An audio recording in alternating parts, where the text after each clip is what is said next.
Bismillahirrahmanirrahim. Assalamualaikum warahmatullahi wabarakatuh. Nama saya Lulu Salsabil Maknum dari kelas 9B Ibnu Sina. Di sini saya akan mempresentasikan materi kemuhammadiyahan bab pedoman hidup Islami warga Muhammadiyah sebagai individu. Di dalamnya terdapat 1. Hakikat manusia, 2. Manusia sebagai individu, 3. Manusia sebagai makhluk yang bertauhid, 4. Manusia sebagai khalifah di bumi, dan 5. Manusia sebagai makhluk sosial.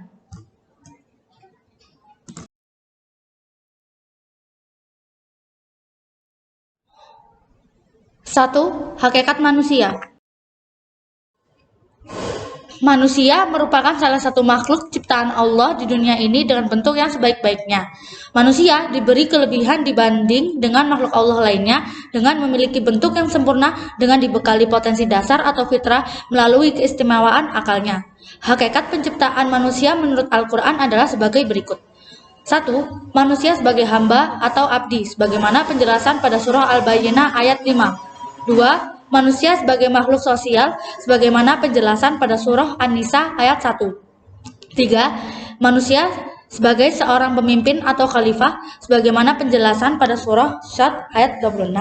4. Manusia sebagai keturunan dari Nabi Adam atau Bani Adam, sebagaimana penjelasan pada surah Al-A'raf ayat 26 hingga 27. 5. Manusia sebagai makhluk berilmu, sebagaimana penjelasan pada surah Al-Isra ayat 70. 6. Manusia sebagai makhluk biologis, sebagaimana penjelasan pada penggalan ayat surah Yusuf ayat 31. 2. Manusia sebagai individu. Manusia sebagai makhluk yang sempurna diberikan kedudukan yang lebih mulia di antara ciptaan Allah lainnya. Allah menganugerahkan kelebihan dan keunggulan yang ada pada diri manusia karena manusialah yang memiliki keunggulan dan kemampuan untuk menjalankan tanggung jawab tersebut. Keunggulan yang diberikan berupa potensi fisik, fitrah, dan akal pada diri manusia. Terdapat 4 jenis potensi yang terdapat pada diri manusia, yaitu 1. Potensi fitrah, yaitu potensi dasar yang dimiliki individu manusia. Potensi ini mengarahkan manusia untuk berkeinginan berbuat kebaikan dan menjunjung tinggi kebenaran. 2. Potensi akal, yaitu potensi yang digunakan untuk mencari dan menemukan kebenaran dalam hidup manusia sehingga dengan menggunakan akal untuk berpikir. 3. Potensi fisik atau jasmani, yaitu kesempurnaan anggota tubuh atau fisik manusia mulai dari kepala sampai ujung kaki, serta dilengkapi dengan struktur dan organ yang lebih kompleks dan sempurna dibanding lainnya. Potensi lainnya yaitu potensi yang memiliki kecenderungan membawa manusia ke dalam hal yang negatif atau amaratus bisu. Sifat-sifat manusia yang kurang baik antara lain suka berbuat aniaya dan bodoh atau daluman jahulan, berkeluh kesah dan kikir atau haluan, dan tergesa-gesa atau ajulan, sebagaimana pada surah Al-Ma'arij ayat 19.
Empat, manusia sebagai khalifah di bumi.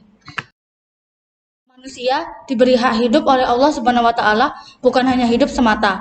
Manusia diciptakan oleh Allah untuk mengabdi kepadanya. Manusia dibebani kewajiban yang erat kaitannya dengan usaha dan kesungguhan manusia itu sendiri. Allah menciptakan manusia dengan diberi amanah sebagai khalifah untuk mengelola bumi. Oleh karenanya, Islam harus menyikapi kehidupan secara aktif dan positif serta tidak menjauhkan diri dari pergumulan kehidupan dengan landasan iman, Islam, dan ihsan dalam arti berakhlakul karimah. Hal ini dengan firman Allah dalam surah Al-Baqarah ayat 2.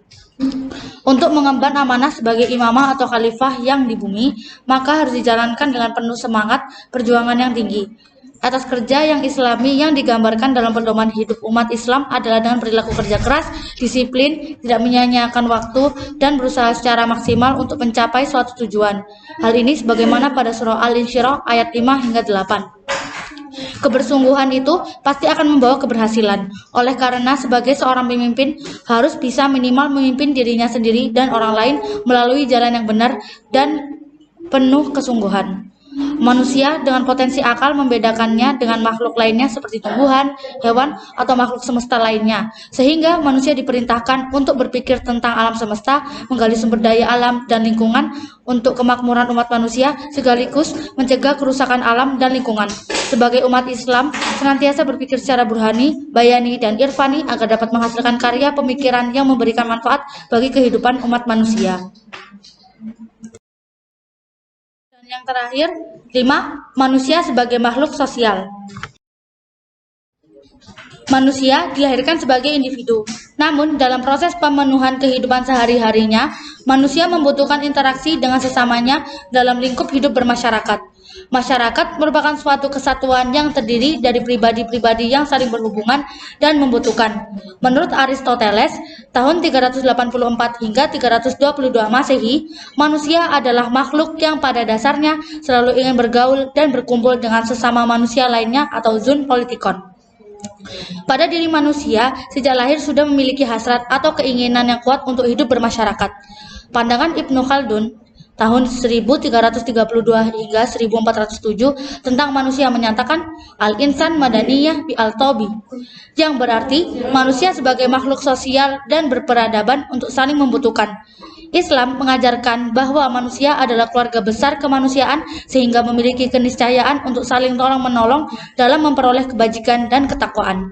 Hal ini sebagaimana tuntunan Al-Quran surah Al-Ma'idah ayat 2. Manusia sebagai makhluk sosial, manusia saling tolong-menolong dan memerlukan hidup bermasyarakat atau dengan kata lain membutuhkan berorganisasi sehingga manusia tidak dapat menghindari adanya interaksi sosial.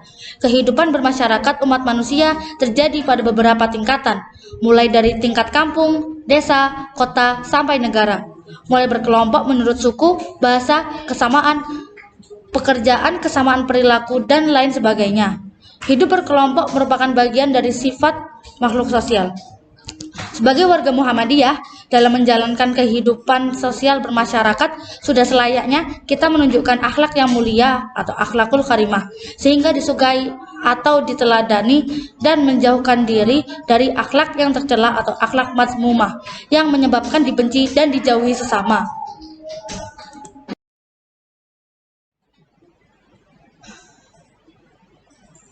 Interaksi dengan sesama manusia memerlukan sikap saling pengertian dan menghormati satu dengan yang lainnya. Dalam menjalankan amal dan kegiatan hidup harus senantiasa didasarkan kepada niat yang ikhlas dalam wujud amal-amal dan ihsan, serta menjauhkan diri dari perilaku ria, sombong, israf, fasad, dan kemungkaran. Hal ini dimaksudkan agar dalam hidup berdampingan dengan sesama akan diperoleh ketentraman dan kedamaian bersama, hidup rukun dan penuh dengan kebahagiaan. Perilaku yang dicontohkan oleh Rasulullah dengan meneladani sifat-sifat mulianya, yaitu syidik, amanah, tablik, dan fatonah, sehingga layak menjadi uswatun hasanah bagi umat manusia.